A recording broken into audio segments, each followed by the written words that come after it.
Noong 90s, ito ang pabebe jump shot ni Michael Jordan. Alam nyo bang ang pabebe jump shot na ito ay hindi naman uubra kung ngayong irang ito naglaro si Michael Jordan. Nagagawa kasi ito ni Michael Jordan dahil mas mabilis siya kaysa sa mga defender niya. Kung minsan mas maliit yung defender niya, kaya niya nagagawa. Tingnan nyo ito mga Lodi. Dito, since mabilis siya, ayun, nakakapag-fade away siya kaagad, nakakapag-jump shot siya kaagad.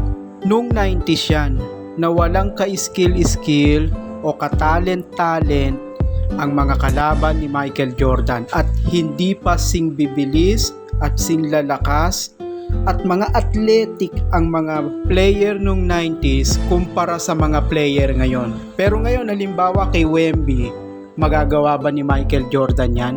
Kay Giannis, kay Holmgren, kay LeBron, kay KD, at sa iba pang maraming magagaling at mga athletic na manlalaro ngayon. Hindi na uubra ang pabebe jump shot, pabebe fade away ng buhayang si Michael Jordan.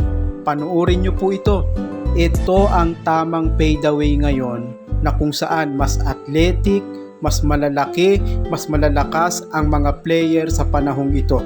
Ganito ang fade away o jump shot ng NBA GOAT na si LeBron James. Ito against kay Wemby. Tignan nyo ang ginawang tira ni NBA GOAT LeBron James. Hindi to kayang gawin ni Michael Jordan ngayon. Kakain lang siya ng bola, so palpal pag ginawa niya. Ayan, no? Woo! Ganyan ang fade away, ganyan ang jump shot ngayon.